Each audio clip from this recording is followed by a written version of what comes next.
जी, अस्सलाम वालेकुम। तो ये फ़ेज़ जो है ना वो बेसिकली तौर पे ये है 1, ठीक है? तो टॉपिक है इसका 11 स्कार्सिटी के बारे में कि मोस्टली लोग पूछते हैं कि यार मैं यहाँ पर लिख देता हूँ, फ़ेज़ 1 है, ठीक है?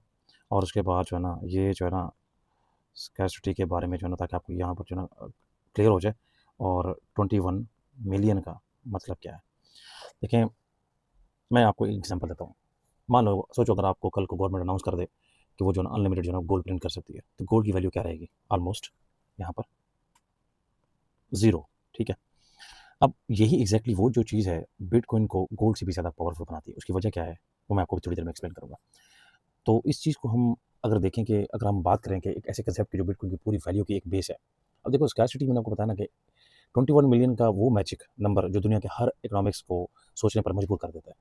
बात तो है, मेन कांसेप्ट ये है। अब बेसिकली इसका मतलब है क्या? इसका मतलब होता है कि एक चीज़ का लिमिटेड होना, ठीक है? और जब कोई चीज़ लिमिटेड होती है तो उसकी डिमांड जो है ना वो ज़्यादा होती है। मैंने आपको कल भी बताया था। आज से 3 दिन पहले मैंने वीडियो बनाई थी, आज दोबारा बना रहा हूँ। तो ये बेसिक कांसेप्ट बेसिकली तौर पे होता है। अब जो एडम स्मिथ है इस टाइम जो मॉडर्न इकोनॉमिक्स का जिसको कहते हैं कि बाप मानते हैं, उन्होंने भी कहा कि यार वैल्यू 2 चीज़ों से डिसाइड होती है, यूटिलिटी, ठीक है, काम का होना, और स्कैरसिटी मतलब उसका कम होना। तो रियल लाइफ में एग्जांपल अगर आप देखो तो डायमंड्स की अगर आप एग्जांपल लो, फॉर एग्जांपल मैं डायमंड का यहाँ पर डी लिखूँगा, सही है? एक सेकंड यार, कहीं वो परेशानी ना हो जाए। अच्छा, तो यहाँ डायमंड का मैं अगर डी लिखूँगा तो ज़मीन में बहुत कम है, ओवरऑल जो इसकी वैल्यू है डायमंड की, वो उसकी वजह क्या है? क्योंकि रेयर है, पूरी दुनिया में इस टाइम ये रेयरेस्ट है। उसके बाद अ, ये चीज़ जो है ना वो रेयर है। उसके बाद अगर हम पेंटिंग की बात करें, पिकासो, पैब्लो पिकासो की पेंटिंग की बात करें, ठीक है? तो वो दुनिया में सिर्फ़ एक है, एक पेंटिंग है और वो प्राइसलेस है, ठीक है? उसकी कोई प्राइस नहीं है। मिसाल के तौर पे पाकिस्तान है, आपको एग्ज़ाम्पल देता हूँ, इससे भी आसान। पाकिस्तान है, वाटर, पानी, जहाँ पर अवेलेबल है, वहाँ तो डिमांड इतनी ख़ास नहीं है।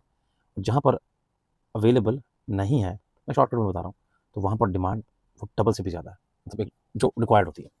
तो बिटकॉइन की जो टोटल सप्लाई है, वो टोटल है 21 मिलियन, ये 21 मिलियन है, सही है? उसके साथ-साथ इसकी टोटल सप्लाई के साथ अगर हम देखें तो ये कभी चेंज नहीं हो सकती, नेवर एवर, ठीक है? उसकी वजह क्या है? अगर आज को कल को जो है ना सतोशी भी आ जाए ना, सतोशी, सतोशी नाकामोटो,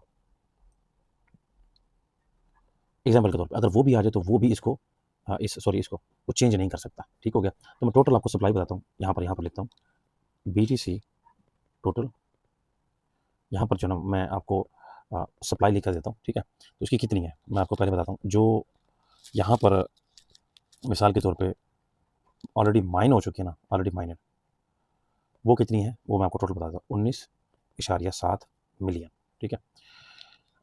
पीछे रिमेनिंग कितनी है? ये तो ये होगी ना, अब रिमेनिंग कितनी है? रिमेनिंग है 1.3 मिलियन, ठीक है? उसके बाद जो लॉस हो गई है टोटल, लॉस फॉरएवर, वो कितनी है? वो है जी ये, आपको शायद नंबर देख के हैरानगी होगी, ये लॉस है, ठीक है? फॉरएवर मतलब कभी ना रिकवरी होने वाली, ठीक है? अनटिल अनलेस क्वांटम आके उनको पकड़ ना ले। एनीवे ये बात की बात है।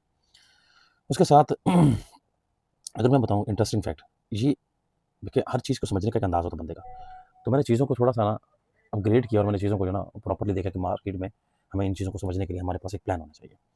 अब देखिए फॉर एग्ज़ाम्पल 3 से 4 मिलियन बिटकॉइन परमानेंटली लॉस हो चुके हैं। ये 3 से 4 मिलियन बीटीसी ये फॉरएवर के लिए लॉस हो गया। उसके साथ-साथ अगर आप देखो क्योंकि लोगों ने अपनी सीड फ्रेज़ जो है ना वो जितने भी प्राइवेट कीज़ थी, सीड फ्रेज़ेज़ की जो थी वो सारे भूल गए। किसी ने हाइड्रिफ बैंक दी, कोई कुछ लोग इस दुनिया से चले गए, कुछ कुछ लोगों ने बताया नहीं, कुछ लोगों को पता नहीं चला। मतलब कहने का ये है।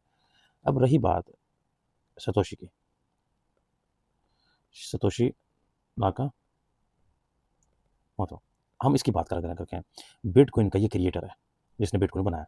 उनके पास तकरीबन 1 मिलियन बीटीसी हैं ओवरऑल टोटल, जिनकी अगर आप कीमत देखें तो वो इस टाइम बिलियनर है और उन्होंने कभी एक सतोशी भी मूव नहीं किया, वो भी इफेक्टिवली लॉक्ड है। मतलब ये कि वो लॉक्ड है। मैं आपको एक चीज़ बता दूँ कि लॉक्ड का मतलब ये नहीं कि उसके पास उसका एक्सेस नहीं है, एक्सेस है।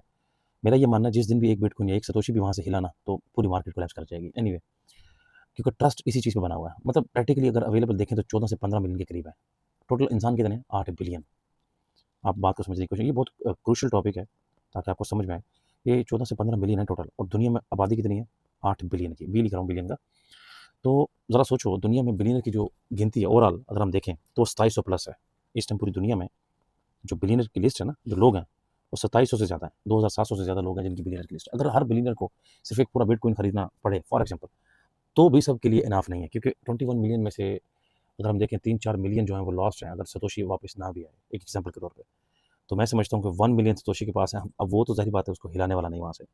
अगर उसके अकाउंट में से पैसा निकला, तो पूरी दुनिया का जो ट्रस्ट है वो तो उसी बिहाफ के ऊपर है ना, कि बिटकॉइन जो है ना वो मूव नहीं करता।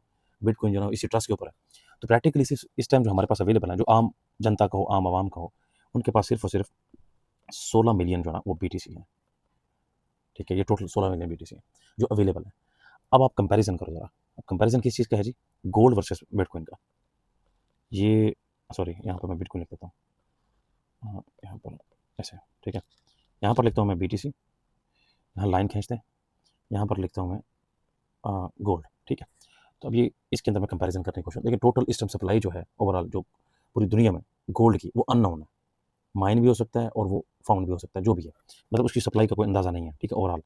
तो उसकी जो सप्लाई है, यहाँ पर मैं लिख देता हूँ सप्लाई, वो आप उसको अनलिमिटेड भी कह सकते हो यार, अगर मैं आपको सच बताऊँ तो। अच्छा, उसके साथ इसको वेरीफाई करना, मैं इसकी बात कर रहा हूँ गोल्ड की। तो चलो मैं ऐसा करता हूँ, सप्लाई इक्वली लिख देता हूँ। अगर मैंने गोल्ड की सप्लाई लिखी तो मैं आपको इसकी बीटीसी की बताता हूँ। अब बीटीसी की मैंने आपको ऊपर बताया, वो फिक्स्ड है। वो फिक्स कितनी है? वो फिक्स्ड है जी 21 मिलियन। मतलब ये हमें पता है इससे ज़्यादा सप्लाई बढ़ ही नहीं सकती, ठीक है। तो इसमें ये चीज़ बिटकॉइन के लिए बहुत एज है, ठीक है। अब रहा इसको वेरीफाई करने का माहौल। अब गोल्ड को वेरीफाई कैसे किया जाता है? देखिए, लैब टेस्ट चाहिए इसको वेरीफाई करने के लिए। लैब का टेस्ट चाहिए अगर आपने गोल्ड को वेरीफाई करना है। ये मैं गोल्ड की बात कर रहा हूँ, ये बीटीसी है ऊपर। अच्छा, अब सेम टाइम में अगर आपने बिटकॉइन को वेरीफाई करना है, बहुत ईजी है, बहुत ईजी है। इसको कोई भी बंदा भी वेरीफाई कर सकता है, एनी वन कैन वेरीफाई, ठीक है। तो वो बंदा क्यों, कहाँ से वेरीफाई कर सकता है? आप यूँ कह लो कि ऑनलाइन ट्रांजेक्शन्स अवेलेबल हैं पूरी दुनिया में ब्लॉकचेन के ऊपर, ठीक है। मैंने ये वैसे लिखा, मैं इसको दोबारा ख़त्म कर रहा हूँ। तो इसको कोई भी वेरीफाई कर सकता है, कहाँ से? ब्लॉकचेन से, बीसी लिख दी मैंने, ठीक हो गया। तो इसमें भी जो है ना बिटकॉइन की जो है ना ये जीत है गोल्ड से ज़्यादा। उसके बाद ट्रांसपोर्ट है, फॉर एग्जाम्पल के तौर पर गोल्ड है। अगर आपने 10 तोले, 50 तोले, 1, 2 किलो, 4 किलो, 1 मन गोल्ड, एक एग्जाम्पल के तौर पे आपने दुनिया में कहीं भी इधर यहाँ से वहाँ करना है, एग्जाम्पल के तौर पे, तो ये देख लो कि इसके लिए फिजिकल बहुत मुश्किल है। मैं एग्जाम्पल बता रहा हूँ कि अगर एक गोल्ड यहाँ से, अगर मैं मिसाल में पाकिस्तान में बैठा हूँ, मैंने एक 50 किलो गोल्ड है वो मैंने बेचना है इंडिया में, तो क्या ये पॉसिबल है? ईजिली नहीं पॉसिबल। तो मैं यहाँ पर लिखता हूँ ट्रांसफ़र, ठीक है, ट्रांसफ़र गोल्ड। तो ये इम्पॉसिबल है फिजिकली, ये मैं आपको बता दूँ। तो इसके लिए क्रॉस पॉइंट है, इसके लिए भी क्रॉस है, इसके लिए भी क्रॉस है। लेकिन अगर एज़ कम्पेयर टू अगर हम बीटीसी देखें, तो बीटीसी सेकंड्स में पूरी दुनिया में जा सकता है, कहीं पे भी। एग्जाम्पल के तौर पे सेकंड्स का मतलब सेकंड्स, ठीक है, एनीवेयर इन द वर्ल्ड। मैंने शॉर्टकट में लिख दिया, ठीक है। तो ये बीटीसी की यहाँ पर जीत है, अगर मैं कंपैरिजन टेबल की बात करूँ। उसके बाद डिविजिबिलिटी है। अब गोल्ड की तो आपको पता लिमिटेड है, लेकिन ये है कि बिटकॉइन की 100 मिलियन जो है ना सतोशी आपको पता है पूरी दुनिया में है।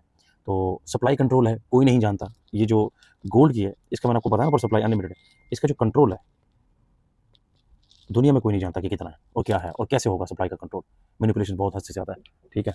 एक सेकेंड। उसके बाद जो है ना, अब ये सारी चीज़ें मैं आपको बता रहा हूँ। इसकी सप्लाई हमें पता है, मैंने आपको पहले बताई है, मैथमेटिकली ये फिक्स्ड है, इसको कोई चेंज नहीं कर सकता, ये फिक्स्ड है, ठीक है।